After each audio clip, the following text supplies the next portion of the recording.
few people asked me about book recommendations this month. Uh, I've certainly read many books on psychology, and in fact, it was a bit of a compulsion in the past when I was solving my difficulties and sort of researching every different approach to OCD, anxiety, depersonalization, depression, different things I was going through. And some of it was actually very helpful and has helped me as a therapist, but at the time, there was a lot of sort of almost solving rituals and reading more and more, and not actually implementing things but just reading and sort of hoarding ideas, really insight hoarding and solving compulsions.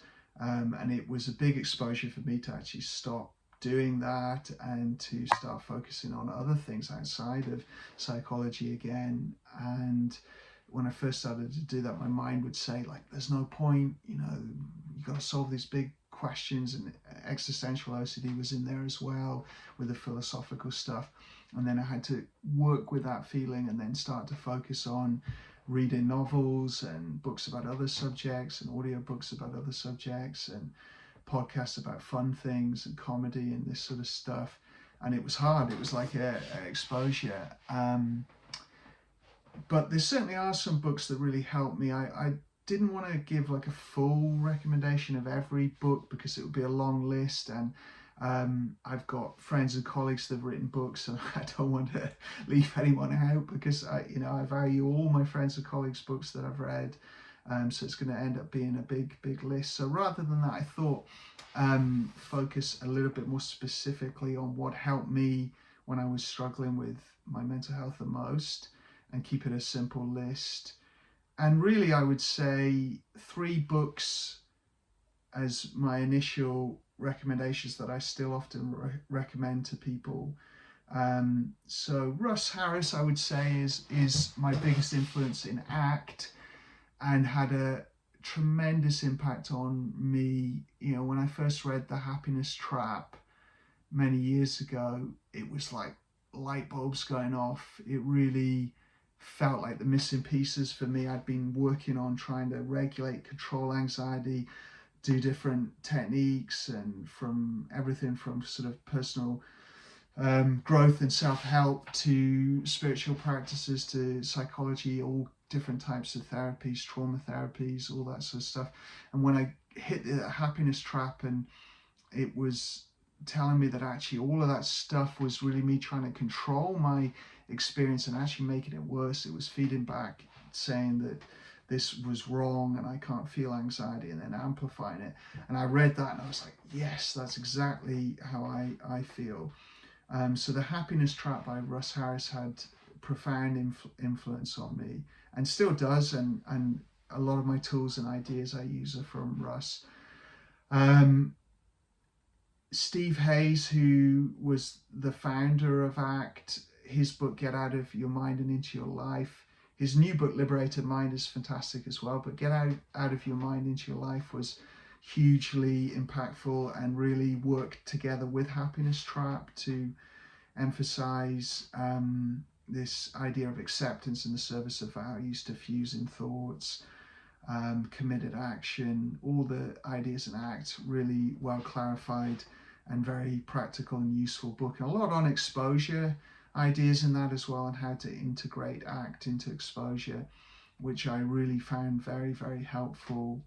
And then from compassion, lots of very useful compassion work, and a lot of Russ Harris's ideas on compassion have been very influential on me, but I got a lot from Paul Gilbert's The Compassionate Mind, and compassion focused therapy is a big influence on me, and really read that book and Paul's honesty and openness and humanity and his profound understanding of human suffering, and then really practical tools and ideas. I go back to that book a lot, and I think it's very helpful. And he was influenced by stuff, and he names his influence from DBT in some of, I think, in that book and other places. So he was being inspired by some of the mindfulness and acceptance based therapies, but then the way he brought in compassion and articulated it, I found really, really very, very helpful,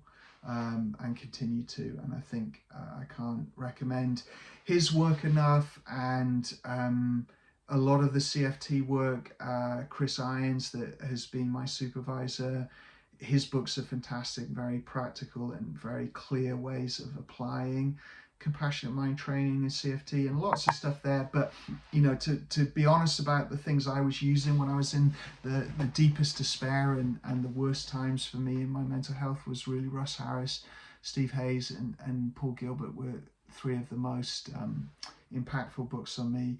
The person asked about recommendations for sort of couples and therapy, couple therapy and relationship sort of books. Again, I could give you a massive list, and I don't really want to do too big a list. I would say Act with Love, Russ Harris's book on use and act in relationship. That particularly, he brings together a lot of ideas. He references people like the Gottmans, who are really the world experts on relationships. But I like the way Russ synthesizes and pulls everything together and makes it very clear. So I would say that one. And Russ's book on trauma, Trauma Focused Act, has been really my Bible for trauma therapy. I'm influenced by other places, CFT for trauma and DBT for trauma, and other places. I've done trainings and things like that. But really, the Trauma Focused Act really resonates with me as the approach to working with trauma, and influences me a lot. I had a question about using the drop-in anchor practices. Do I have to do it listening to it, sitting still, or can I do it in action? And I would broaden this question out to, can I do all of the practices? Do I have to do them sitting down, or can I do them in action? And I would say that you could do it both ways. I think sitting down to practice simplifies things, like learning a musical instrument. You're drilling your chords and you're working on your scales, and then playing with a band is more complex and harder. So practicing dropping anchor, whilst the example here of making a cup of tea or cleaning the bathroom, that's not as difficult as playing with a band. But it might be like you are moving a few steps ahead, and sometimes you want to go back to the foundation of doing it in stillness.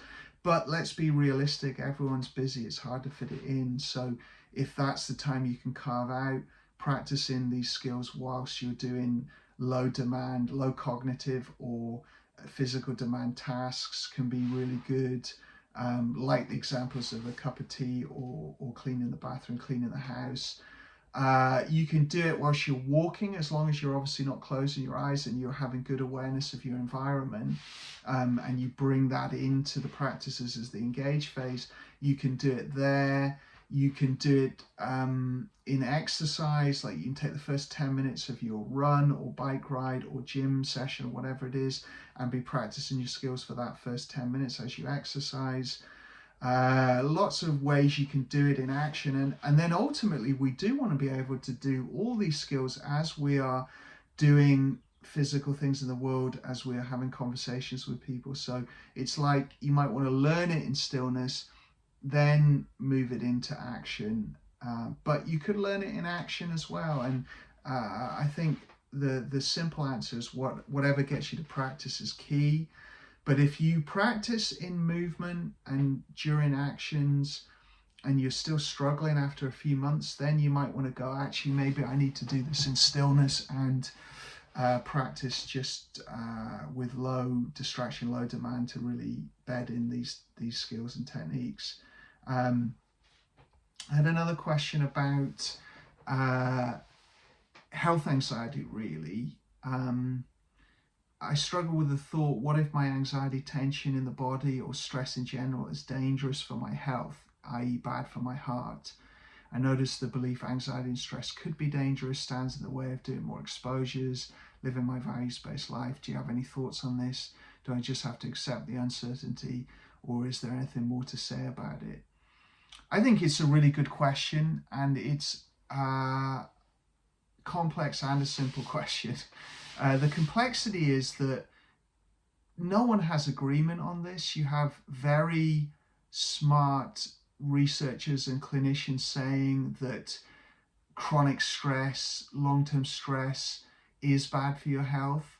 Then you have other experts saying that actually it's how we appraise the stress and how we frame it and what we feel about it that is determines how bad it is for our health. So there's no agreement, as far as I can tell from studying the literature, there's no agreement on this. And also it varies, you have people, we saw in the news this week, there was the 80-year anniversary of Auschwitz survivors, and there were 50, I think, survivors there. So obviously they had been through the most stressful conditions, most anxiety and negative emotion situation anyone could possibly imagine, and yet they've lived very, very healthy and long lives. And then you have other people that are in a chronic stressful situation and do develop illnesses. So someone is in an abusive marriage for a long time and then they develop illnesses. So it's very hard for anyone to say definitively how bad this stuff is for your health.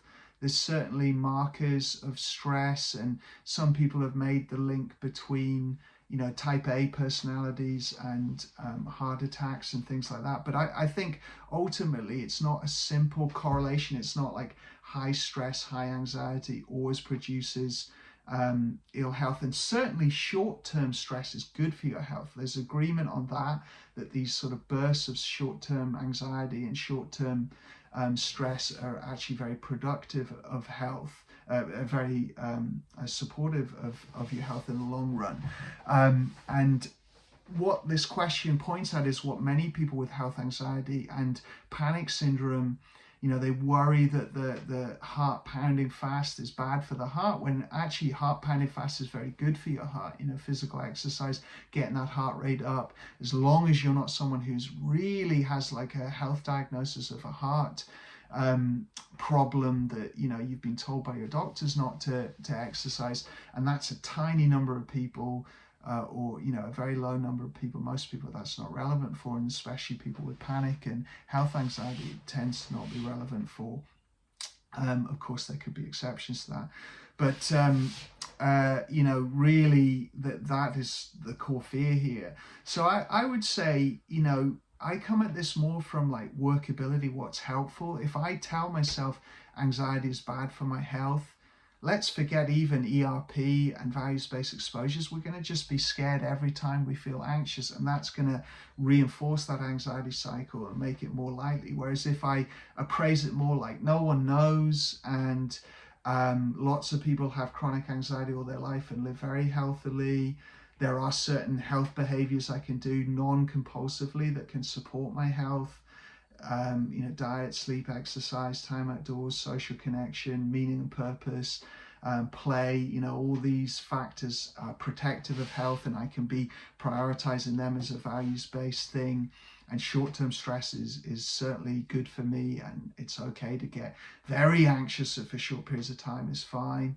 And I can, have that belief it will be helpful. Also, I personally think that what is potentially more bad for our health in some individuals, and again, you couldn't say this for everyone, is when we have strong emotion and we're struggling with it and we've got all our attention on it and we're fighting with it and we're ruminating and we're avoiding and we're doing all the negative responses, or the struggle responses. I think they're perhaps what are worse for our health, and it would be great for people to dig into this further. And I think that's what Kelly McGonigal's research is sort of saying in the stress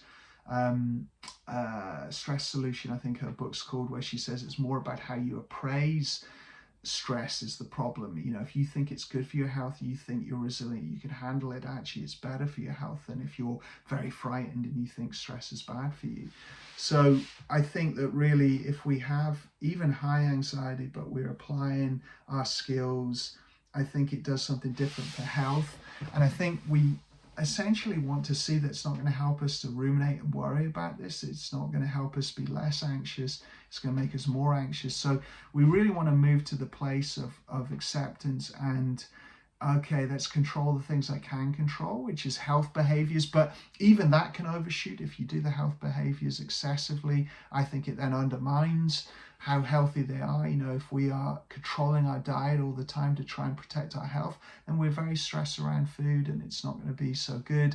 Same with exercise. Everything can be done, overdone, and perhaps in not so helpful ways. But really prioritizing health, healthy lifestyle is all we can do for our health, and then using our skills, and then understanding that it's not a simple linear, like everyone has negative health impacts from stress. Actually, you know, I had personal relatives that were very anxious and probably would have been diagnosed with panic and anxiety disorders, other things like that, and lived a very long, healthy life despite all of that, despite no treatment, despite no, you know, never really working on any of this stuff either. So I think that, you know, we certainly want to accept the uncertainty here. We want to, you know, not let it be a barrier to doing exposure. It's going to be worse for your health going into avoidance mode and, you know, the extreme of this, staying in your house, not doing anything challenging because you're trying to protect your health. It's going to be much worse than going out there and challenging yourself for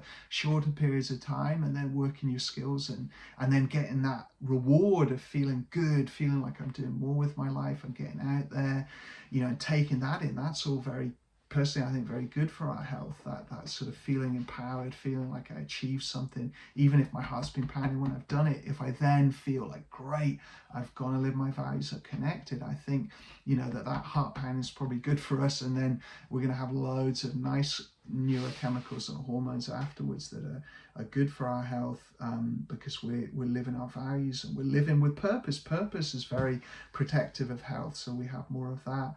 So I think you don't want to let it be a barrier to ERP. You don't want to be threat monitoring our sort of heart and going, oh God, my heart's going up, it must be bad for me. No, heart's going up, that's good for us. It's like that shows we're exercising, we're challenging ourselves. And, you know, unless someone's really been told by a doctor to avoid that, which is a very small subgroup, everyone else is great. We want to get our hearts pounding and go do stuff that's challenging.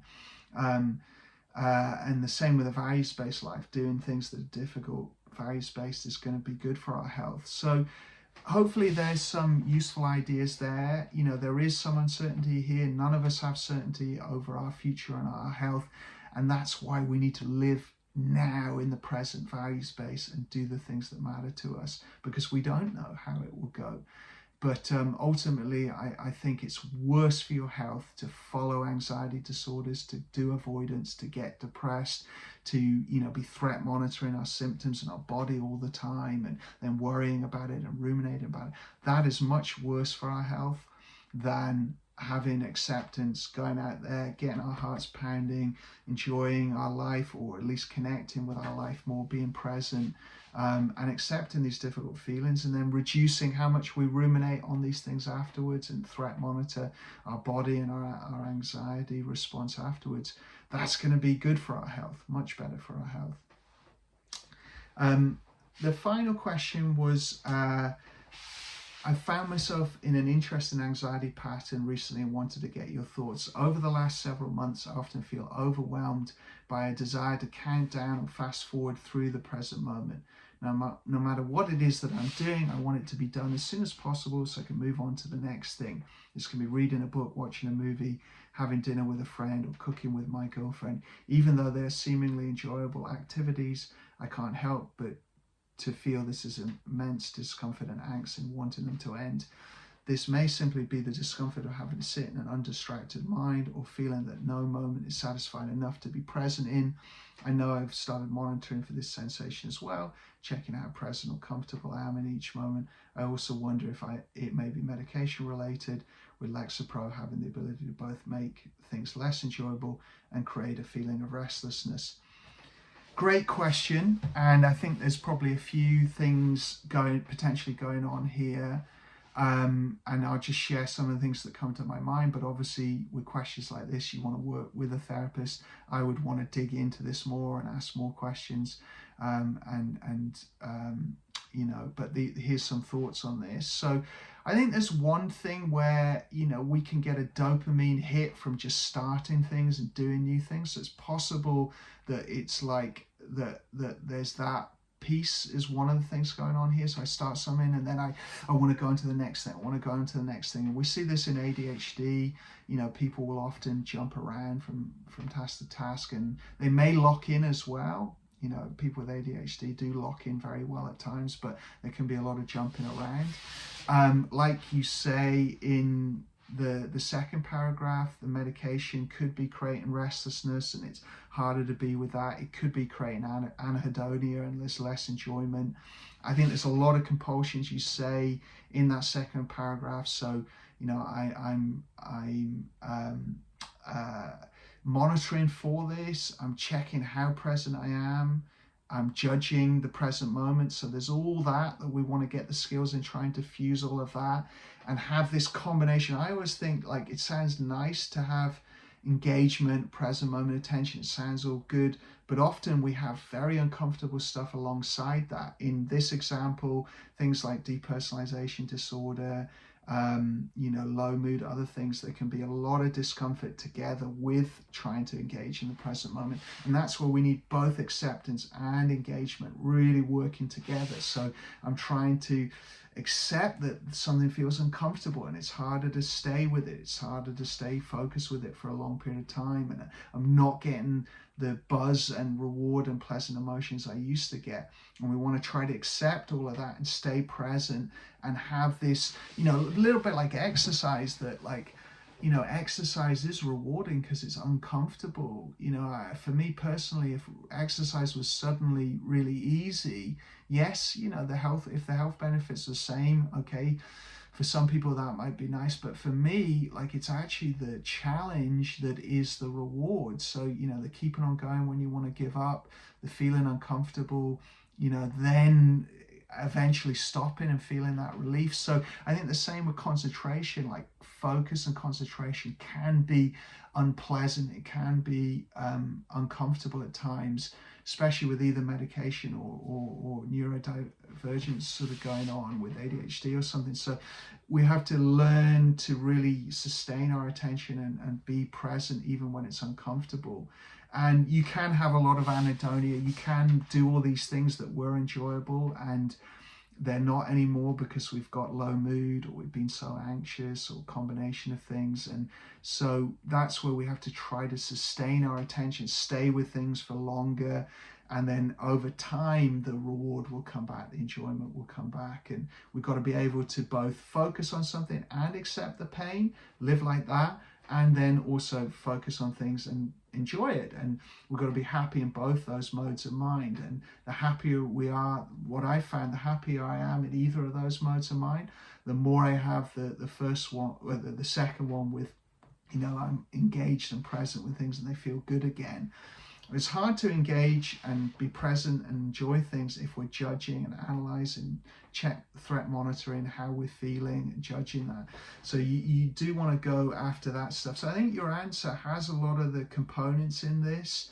I think that it could be partly medication, side effects. It could be, we've also, all of us are more trained to be distractible. And if we're watching lots of things like short reels and our attention's jumping all the time, we've lost that skill to sustain attention in something that's more boring for a longer period of time, or something that's low stimulation for a long period of time. So you might want to have a goal of like, let's just train that. Let's read full articles rather than jump around. Let's watch longer form videos. Let's stay on one TV show, even if it doesn't feel amazing, or, let's listen to something that isn't the highest rewarding content, and let's train the reward of sustaining our attention again and being present. And, I think this person from memory also had existential OCD. So this could be part of their existential OCD, where it's really questioning, like, is life meaningful? Are these things that are meant to be good enjoyable? And like is there meaning and purpose? Are there good feelings? Do I feel happy? Is there more pain in life? There could be all of that stuff feeding into this, and that's where we've got to go. For now, I've got to learn to bear all that existential pain and acknowledge it and distance from it, and then focus on stuff and bring it along like a rucksack for now as you engage in your life. And then you'll get more experiences over time of flow again, and more present and engaged in the things you care about. And for me, I had to go through periods of this, and then the joy and happiness came back. I had periods where I felt completely flat and numb, and I didn't enjoy anything. I mean, things like food that had been almost, well, it had been a massive soothing thing, emotional sort of soothing thing for me all throughout my life, and the pain of when I was younger. And suddenly I just didn't enjoy food at all. There was no enjoyment in it in the slightest. And there was other situations like this where even things like sex and hobbies and enjoyable stuff, like I was just not feeling anything good. Or if I did feel good with any of those things, my mind would come in quickly to go, oh, it's not that good, and it's not more than the pain. And your mind can get you into these places. It can sort of dig you into these corners where you're in so much pain, and everything you try to do to get out of it is making it worse. And that's where we need massive acceptance muscles to really bear that, be with that, and then start to focus on stuff anyway. And I found it as I did that, lo and behold, the flickers of joy started to come back. I started to feel, connection again. I felt like absorbed and engaged in stuff again. And actually those questions seemed less important. Suddenly I wasn't questioning how much I was enjoying things and whether they were meaningful and whether I felt love and all this sort of stuff. Those questions seemed irrelevant, and I was absorbed in things again. And so that only came through working that acceptance muscle and the engagement muscle together. And I can still feel those things at times, like transiently at times, if I've hit something painful in life and I feel a bit low, or I'm very stressed, tired, depleted, something like that. Occasionally my mind will flicker those thoughts, but now they don't feel so overwhelming, and they're not so gripping me like they did. It's more like a whisper, and it's like I'm okay with that. I know how to live with that little chatter there and engage in life. Or even if it grabbed a hold of me again, I know what to do. And so you want to get to that place where you're okay. If the painful stuff comes up, you can still engage in life and live your life meaningfully. Yes, it's nicer to be in the present moment, feeling good emotions, not questioning all this stuff, just living life. But we want to be comfortable in either of those. To be able to bear that pain is meaningful. Like the exercise example, it feels good to be able to feel fatigue, tiredness, muscle pain, aches, and keep going. That makes it more rewarding. And I think we want to get to the place where it's the same with this stuff.